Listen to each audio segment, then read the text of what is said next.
நேற்றைய தினமே அன்அபிஷியலாக சென்னையைச் சேர்ந்த ஒரு மூத்த வழக்கறிஞர் வீட்டில் ஆதவ் அர்ஜுனும் இபிஎஸும் அந்த வழக்கறிஞரோடு பேசினப்ப, நான் தனியா முடிவெடுக்க முடியாது, எல்லாரும் ஒத்துக்கணும், நான் மாத்திரம் சொல்ல முடியாது அப்படின்னு ரொம்ப டீட்டெயில் எதுவுமே கொடுக்காம தொட்டும் தொடாமல் தான் திரு இபிஎஸ் சொன்னாராம்.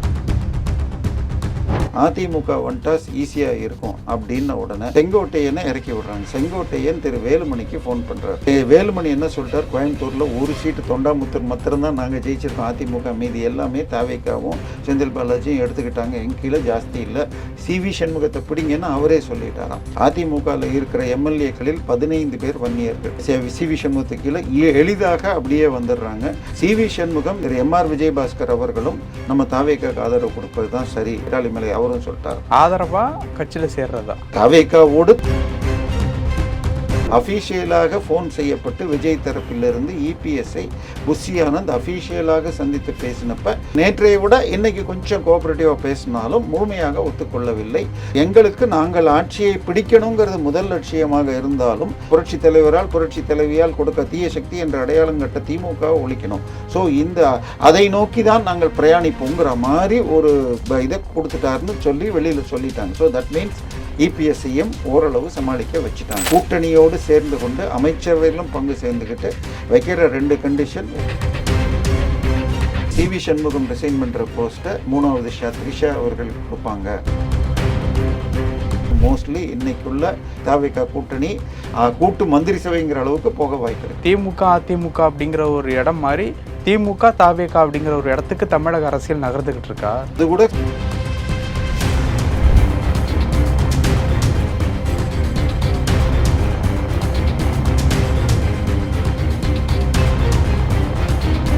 ரியல் ஒன் உறவுகளே, நடுநிலையோடு பொறுப்புடன் செய்திகளை வழங்கி பல லட்சக்கணக்கான மக்களின் நம்பிக்கையை பெற்ற நமது சேனலின் வளர்ச்சிக்கு உங்கள் ஆதரவு தேவை. இந்த ஊடக பயணம் தொடர்ந்து வலுப்பெற திரையில் தெரியும் QR கோட் ஸ்கேன் செய்தோ அல்லது டிஸ்கிரிப்ஷனில் உள்ள வங்கி விவரங்கள் மூலம் உங்களால் முடிந்த அளவு சப்போர்ட் செய்யுங்கள். உங்கள் ஒவ்வொரு ஆதரவும் நமது குரலை இன்னும் பல லட்சம் பேரிடம் கொண்டு செல்ல உதவும். ரியல் ஒன் நேயர்களுக்கு வணக்கம். இன்று நம்மளுடைய நேர்காணலுக்கு அரசியல் விமர்சகரான திரு தேவப்பிரியா அவர்கள் இணைஞ்சிருக்காங்க. சார் வணக்கம். வணக்கம் சார். இப்போ அரசியல் சம்பந்தப்பட்ட பல விஷயங்கள் நம்ம பேசிக்கிட்டு இருக்கோம். அதுல புதிதாக ஆட்சி அமைக்கக்கூடிய தாவேகா தற்பொழுது காங்கிரசினுடைய கை கோர்த்து தற்பொழுது ஆட்சி அமைக்க போறாங்க. அவங்கள்ட்ட மொத்தம் 5 எம்எல்ஏக்கள் இருக்காங்க. அடுத்தடுத்து யாரெல்லாம் வரப்போறாங்க, என்ன நடக்க போகுது? இல்ல, காங்கிரஸ் அபிஷியலா லெட்டர் கொடுத்துட்டாங்க, திமுக அபிஷியலா அதை எதிர்த்திருக்காங்க, துரோகம்னு. இது அந்த முதுகில் குத்தி விட்டார்கள். ஸோ அது ஒரு பக்கம். இந்த பக்கம் நேற்றைய தினமே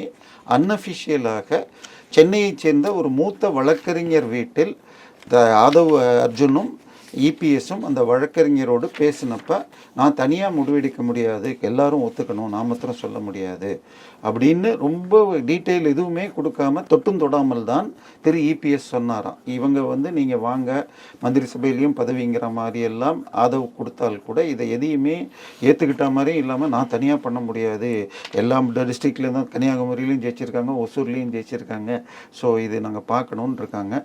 ஸோ உடனே என்ன பண்ணிட்டாங்க, பேக் சேனலில் பண்ண ஆரம்பிச்சிட்டாங்க. உங்களுக்கு ஆதவ் அர்ஜுனுடைய மாமியார் லீமா ரோஸ் அதிமுக எம்எல்ஏ ஒரு பக்கம், இன்னொரு பக்கம் செங்கோட்டையன், ஸோ நிர்மல்குமாரும் அதிமுகவில் இருந்து பாஜக போயிட்டு இங்கே வந்தவர், ஒரு முன்னாள் அமைச்சருடைய நெருங்கிய ரிலேஷன் தான் நிர்மல்குமார். ஸோ பலவிதமான லிங்குகளை வச்சுக்கிட்டு, ஸோ அதிமுக இப்போ நீங்கள் காங்கிரஸை எடுத்துக்கிட்டால் அவங்கள்ட்ட 5 தான் இருக்குது, திருப்பி ஒரு 2 கம்யூனிஸ்ட், திருப்பி சிவிசிக, திருப்பி முஸ்லீம் லீக், இப்படி ஒன்னொன்னையாக சேர்த்துட்டு போனால் நாளைக்கு அந்த 2 பேர் போனால் கூட திருப்பி ஆளை தேடணும்.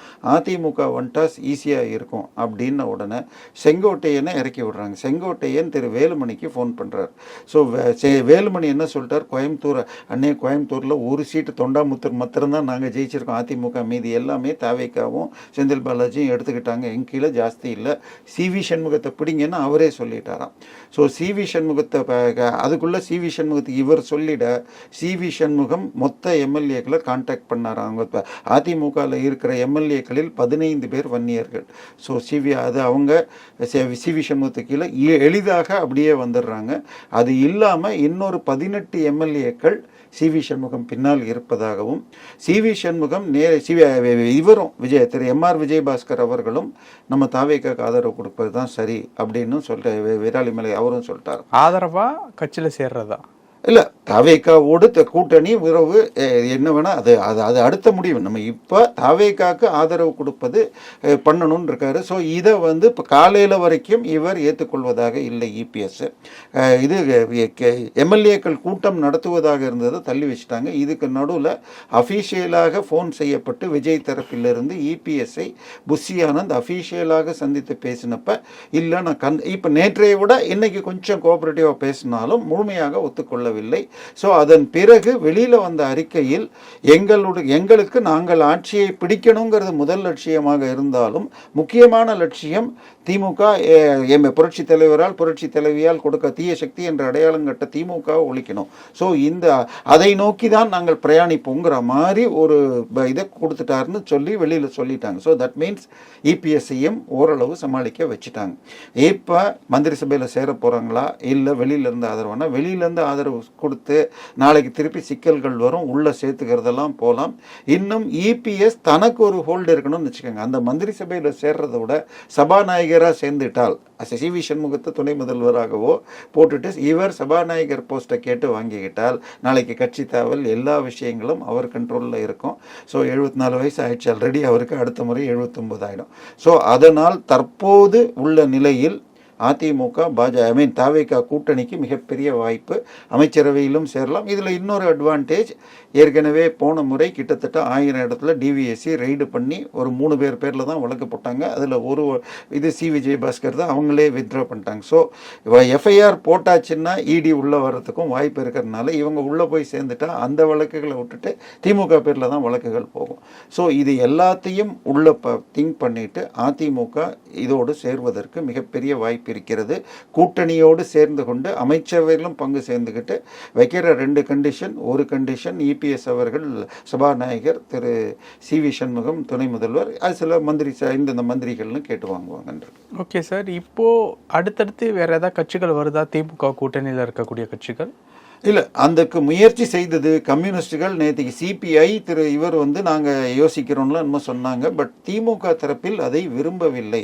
அவங்கள பொறுத்த வரைக்கும் இன்னும் அதிக மக்களை சென்றடைய வேண்டுமா? இன்றைய டிஜிட்டல் உலகில் சரியான ப்ரமோஷன் தான் வெற்றியின் முதல் படி. தமிழகம் முழுவதும் பல லட்சக்கணக்கான பார்வையாளர்களை தினமும் சென்றடையும் ரியல் ஒன் யூடியூப் சேனல்களில் உங்கள் பிசினஸ் இனி எல்லோரும் அறியட்டும். குறைந்த செலவில் அதிக ரீச். உங்கள் பிராண்டுக்கு நம்பிக்கையும் வளர்ச்சியும் சேர்க்க இன்றே எங்களை தொடர்பு கொள்ளுங்கள். 9280087164. தற்போது உள்ள நிதி நிலைமை அவங்க என்ன விட்டுட்டு போனாங்கன்னு அவங்களுக்கு தெரியும். கிட்டத்தட்ட மார்ச் ஃபர்ஸ்ட் வீக்கில் திரு தங்கம் தென்னரசு போட்ட பட்ஜெட் படியாக இந்த வருஷம் 1.25 லட்சம் கோடி, அடுத்த வருஷம் 1,90,000 கோடி, 2028 கிட்டத்தட்ட 2,08,000 கோடி கடன் வாங்கினார். இந்த அடுத்த 2 வருடத்திற்குள் 5.5 லட்சம் கோடி புதுசாக கடன் வாங்கணும். இதை தாண்டி புது ஸ்கீமு கொடுக்கணும்னா இன்றைக்கே தமிழ் ஹிந்துலேயோ இதுலேயோ முதல் கையெழுத்தாக நாளைக்கு விஜய் அவர்கள் எல்லா பஸ்ஸிலும் பெண்களுக்கு ஃப்ரீ, அதுக்கப்புறம் வீட்டுக்கு 100 யூனிட் கரண்ட்டுங்கிறத 200 யூனிட் வாங்குறாங்க. ஸோ இது 2ல் மாத்திரமே 40-50,000 கோடி தேவை. ஸோ இது எதையுமே செய்ய முடியாது. ஸோ அடுத்த 1 வருஷத்துக்குள்ளே வருகிற கார்பரேஷன் எலெக்ஷன், இதுக்குள்ளே பால் விலையை இன்னும் 1 மாதத்துக்குள்ளே ஏற்றியானோ பால் விவசாயிகள் போராட்டம் செய்ய போகிறாங்க. 20 ரூபா நமக்கு இப்போ கிடைக்கிற ப்ளூ பால் 24 ரூபாயும் பச்சை 26 ரூபாயும் போக வர வாய்ப்பு இருக்குது. தனியார் பச்சை பால்லாம் இன்றைக்கி 30 ரூபா கிட்ட போயிடுச்சு. ஸோ இதெல்லாம் ஏற்றினா இவருக்கு கெட்ட பேர் வந்துடும். ஸோ நிதி நிலைமை இப்படி இருக்கிறப்ப தானாக அவர் கலந்துருவார். இப்போ போய் நீங்கள் இது பண்ணாங்க, நம்ம கூட்டணி இன்டாக்டாக இருந்தால் அதை காப்பாற்ற முடியும் அப்படின்னு திமுக வற்புறுத்த, அதனால தான் நீங்கள் சொன்ன மாதிரி முதுகில் குத்தினார்கள்னு கொடுத்தப்புறம் இன்க்ளூடிங் விசிக உட்பட யாரும் அந்த பக்கம் போக வேண்டாம் என்ற நிலையில் தான் இருக்காங்க. இதை யோசித்து தான், ஏனால் ஆதவ் அர்ஜுனுக்கு ஓரளவுக்கு மாப்பிள்ளை சாருடைய பிளான் தெரியும். 2 பேரும் ஒரு சில வருடங்கள் ஒன்றாக ஒர்க் பண்ணவங்க. ஸோ அதனால அதை விட அதிமுகவோடு போவது நல்லதுங்கிறது தான் நோக்கி தான் போயிட்டுருக்கு. ஸோ மோஸ்ட்லி இன்னைக்குள்ள அதிமுக தாவேகா கூட்டணி கூட்டு மந்திரி சபைங்கிற அளவுக்கு போக வாய்ப்பு இருக்குது. ஓகே, அப்படிங்கிற பட்சத்தில் அதிமுக அப்படிங்கிறது கொஞ்சம் கொஞ்சமாக அந்த அதிமுக இடத்த, அதாவது திமுக அதிமுக அப்படிங்கிற ஒரு இடம் மாதிரி திமுக தாவேகா அப்படிங்கிற ஒரு இடத்துக்கு தமிழக அரசியல் நகர்ந்துகிட்டு இருக்கா? ரியல் ஒன் உறவுகளே, நடுநிலையோடு பொறுப்புடன் செய்திகளை வழங்கி பல லட்சக்கணக்கான மக்களின் நம்பிக்கையை பெற்ற நமது சேனல் வளர்ச்சிக்கு உங்கள் ஆதரவு தேவை. இந்த ஊடக பயணம் தொடர்ந்து வலுப்பெற திரையில் தெரியும் QR கோட் ஸ்கேன் செய்தோ அல்லது டிஸ்கிரிப்ஷனில் உள்ள வங்கி விவரங்கள் மூலம் உங்களால் முடிந்த அளவு சப்போர்ட் செய்யுங்கள். உங்கள் ஒவ்வொரு ஆதரவும் நமது குரலை இன்னும் பல லட்சம் பேரிடம் கொண்டு செல்ல உதவும். இல்லை, இன்னும் அது கூட டவுட்டு தான். சென்னை தான் திமுகவுடைய கோட்டை அப்படின்னு சொல்லுவாங்க. பல இடங்கள் சொல்லுவாங்க, டெல்டா சொல்லுவாங்க, இல்லை திருச்சி சொல்லுவாங்க. இல்லை, உச்சக்கட்டை திருச்சியெல்லாம் நீங்கள் கிட்டத்தட்ட தொடர்ச்சியாக எல்லா தேர்தல்லையும் பார்த்தீங்கன்னு சொன்னால் எக்ஸப்டிங் 91 விட்டுருங்க, அது முழுக்க முழுக்க ராஜீவ் மலை. அதே மாதிரி கேப்டனோடு சேர்ந்த அந்த 2011 இந்த 2 தேர்தலில் மாத்திரம் 2 சீட்டு.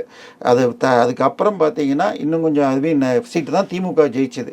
எதுன்னு சொன்னால் 91 எழும்பூரும் துறைமுகமும் பருதியிலம் வழுதியும் கலைஞரும் ஜெயிச்ச தொகுதிகள். 2011 சேப்பாக்கம் தொகுதியில் அன்பழகன், பழக்கடை அன்பழகன் மற்றும் இதில் கொளத்தூரில் திரு ஸ்டாலின். கொளத்தூர் ஸ்டாலின் அன்னைக்கு மேனேஜராக இருந்தவர் VS பாபு. அவர் தற்போது அவரை கொளத்தூரில் தோக்கடிச்சிருக்கார். இதை தவிர மீதி எல்லா தேர்தலிலும் ஜெயலலிதா வந்த பிறகும் ஒரு மயிலாப்பூர், டி நகர், ராயபுரம், RK நகர் இந்த 4 தொகுதியை தாண்டி பெருமளவில் வெற்றி பெற்றதே கிடையாது. ஸோ இந்த முறை, அதாவது சென்னை மட்டுமே இல்லை, KTCC காஞ்சிபுரம், திருவள்ளூர், சென்னை, செங்கல்பட்டு இதில் இருக்கிற 37 தொகுதியில் போன முறை ஒரே ஒரு மதுராந்தகம் தொகுதி மாத்திரம் அதிமுக. இந்த முறை திமுக 2, அதிமுக திருத்தணி மற்றும் மதுராந்தகம், மீதி 33 சீட்டை தாவேகா எடுத்திருக்கு. சென்னையில் 16 தொகுதியில் 3 தொகுதியில் 50% தாண்டிட்டாங்க. அதிமுக, திமுக, நாம் தமிழர், சுயேட்சை எல்லாரையும் கூட்டினா கூட RK நகர், பெரம்பூரில் விஜய் மற்றும் இது இன்னொரு சீட்டு 3 சீட்டில் அவங்க 50 தாண்டிட்டாங்க. ஒரே ஒரு சீட்டு டி நகரில் மட்டுமே தான் 40க்கு கீழே போயிருக்காங்க. புஷி ஆனந்த் வாங்கினது 39%, 38.9. மீதி 2 தொகுதியில் 45 கீழே போயிருக்கு. ஒன்று வேளச்சேரி, இன்னொன்று விருகம்பாக்கம். இந்த 3 தொகுதியும் நான் அதிமுக வாய்ப்பு இருக்குன்னு நான் சொன்னது. சத்யா இதில் ஸ்ரீநகர் சத்யா, அங்கே விருகை ரவி மற்றும் இங்கே வேளச்சேரி அசோக்குக்கு அந்த 3 தொகுதியில் 3ஆக பிரிஞ்சதில் 45 கீழே போயிருக்கு. மீதி எல்லாத்துலேயுமே 46லேருந்து 59, பெரம்பூரில் 59%. ஸோ மீண்டும் எடுக்க முடியுமாங்கிறதே சந்தேகம். திமுக இந்த 37 சீட்டில் 3 சீட்டு தான் 2 சீட்டு தான் ஜெயிச்சிருக்காங்கன்னு சொன்னால் அவர்கள் சென்னை பெல்ட்டை விட்டுட்டாங்க. வேற இவங்களும் பயங்கரமாக அதிமுக இழந்திருக்காங்க. 234 தொகுதியில் 121 தொகுதியில் 3ஆம் இடத்துக்கு போய் 101 தொகுதிகளில் டெபாசிட்டும் இழந்திருக்காங்க. ஸோ 2 பேருக்குமே சர்வைவல். இதே நிலைமை போனால் அடுத்த 2031 தேர்தலில் தாவேகா வெர்சஸ் பாஜக எதிர்கட்சியாகி 36 பாஜக பிடிப்பதற்குரிய வாய்ப்புகள் கூட இருக்கலாம். பட் இப்போ இந்த ஒரு விஷயம் இருக்கு இல்லையா, திமுகவினுடைய விஷயங்கள், பல அமைச்சர்கள் 14 அமைச்சர்கள் கிட்ட தோத்துருக்காங்க, ஸ்டாலின் அவர்கள் உட்பட. இந்த இடத்துல இப்போ எதிர்கட்சி தலைவராக உதயநிதி அவர்கள் தான் வரா மாதிரி இருக்கு. அவர் தான் வருவாரா எப்படி?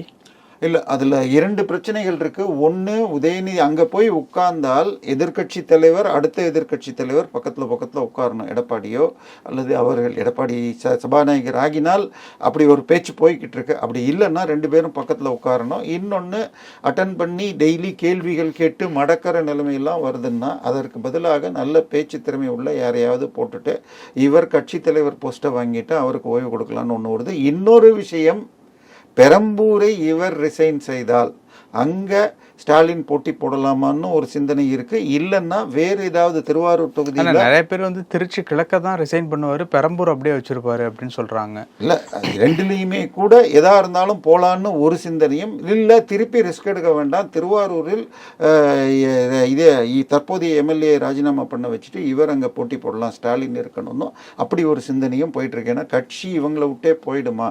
அண்ணாதுரை தலைமையில் 5 ஐவரில் இவர் கலைஞர் கிடையாது. ஆனால் MGR ஆதரவில் இவர் முதலமைச்சராகி மீதி எல்லாரையுமே அடக்கிட்டு கட்சியை திரு மு. கருணாநிதி பிரைவேட் லிமிடெட்னு ஆக்கியாச்சு.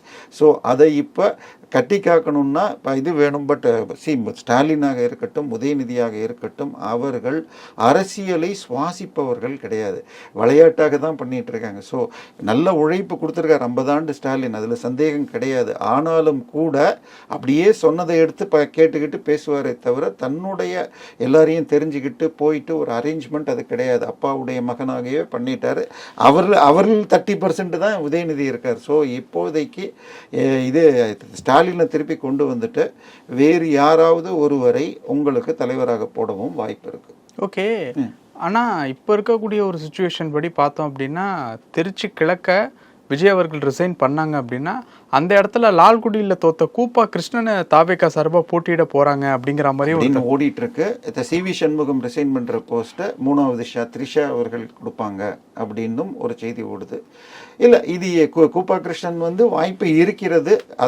அதான் சொல்றேன், பிரச்சனை இப்போ அந்த சீட்டுக்கு சிக்கல் கிடையாது. இப்போ முதல்ல இவங்க கூட்டணி அமைச்சரவை அமைக்கணும். அதுக்கு அடுத்தது அதிமுக இனிமேல் எழ முடியுமா? இன்னொரு 5 வருஷம் அவங்க எதிர்க்க கடந்த அதிமுக வரலாற்றிலே 2 முறை பதவியில் கிடையாது. இன்னொன்று, ஜெயலலிதா இல்லாமல் 5 வருஷம் இவருக்கு. ஆனால் நீங்க இது திமுக உடைய மீடியா வைக்கிறது, இவங்க தான் அதிகமாக அடி வாங்கியிருக்காங்க சார். 159 தொகுதி ஜெயிச்ச இவங்க 86 சீட்டு லூஸ் பண்ணி 60க்கு வந்திருக்காங்க. இவங்க 75லேருந்து 49ன்னா 26 சீட்டு தான் லூஸ் பண்ணியிருக்காங்க. ஸோ இதனால இப்போ பிரச்சனை என்னென்னா, 3ஆம் ஓட்டு பிரிஞ்சதில் உங்களுக்கு கோவை பெல்ட்டில் ஒரு 15 சீட்டு அதிகமாக தோற்றுருக்காங்க. தெற்கில் கிட்டத்தட்ட 5 சீட்லேயும் 6 சீட்லேயும் சசிகலா உடைய அந்த புரட்சி தலைவர், அது இன்னும் கட்சி பேர் எனக்கு பேர் ஞாபகம் இல்லை. அதனால சாத்தூர் உட்பட ஆண்டிப்பட்டி இன்னும் பல தொகுதிகளில் அந்த லீட்லேயே தோற்றுருக்காங்க. ஸோ இது எல்லாத்தையும் பார்த்தால், ஆனால் 101 சீட்டில் டெபாசிட் இழந்ததுங்கிறது சாதாரண விஷயம் இல்லை. ஏன்னா இப்போ இன்னைக்கு அதிமுக கவுண்டர்கள் மற்றும் வன்னியர் கட்சிங்கிற மாதிரி நிலைமைக்கு கொண்டு போயிட்டாங்க. பட் தெற்குல போன முறை வெற்றி பெற்ற சிலரும் இந்த மதுரையில் தோத்துருக்காங்க. இது செல்லூர் ராஜு தோத்துட்டாருன்னு நினைக்கிறேன். கடம்பூர் ராஜு, ராஜேந்திர பாலாஜியும் ஜெயிக்க முடியல. தளவாய் சுந்தரம் வெறும் 300 ஓட்லேயும் நம்ம ஜெயிச்சிருக்காரு. ஸோ சிக்கல்கள் நிறைய இருக்கு. இப்போதைக்கு அவர்கள் விஜய் கண்டிப்பாக இன்றுள்ள நிதி நிலைமையில், இன்னொன்று அவர் கட்சியில் எந்த ஒரு அமைப்பும் இல்லை. இப்போ ராயபுரம்ல வெற்றி பெற்றவர் விஜய் தாமோ ஏதோ பேர் போடுறாங்க. அவர் ஆட்டோ டிரைவர், அவரை கொண்டு வந்துட்டார்னு சொன்னாங்க. அப்புறமாக செக் பண்ணா அவர் விஜய் ரசிகர் மன்றத்தில் இருந்தப்போ ஆட்டோ டிரைவர். பட் கட்சியாக மாற்றிய பின் கட்சி போஸ்டிங்கில் பல லட்சங்கள் வாங்கி கொண்டு இப்பொழுது பல சொகுசு கார்களை வைத்து கொண்டு டிராவல்ஸ் நடத்திட்டு இருக்கிற லெவலுக்கு கோடீஸ்வரராக மாறிட்டார். ஸோ இது ஆட்சிக்கு வர்றதுக்கு முன்னாடியே இருந்ததுனால் அடுத்த சில ஓரிரு மாதங்களில் எப்படி போகும்? ஏன்னா தமிழ்நாடு சென்னை முழுக்க நம்ம ஒரு 50 போஸ்டர் கூட எலெக்ஷனுக்கு முன்னாடி பார்க்கல.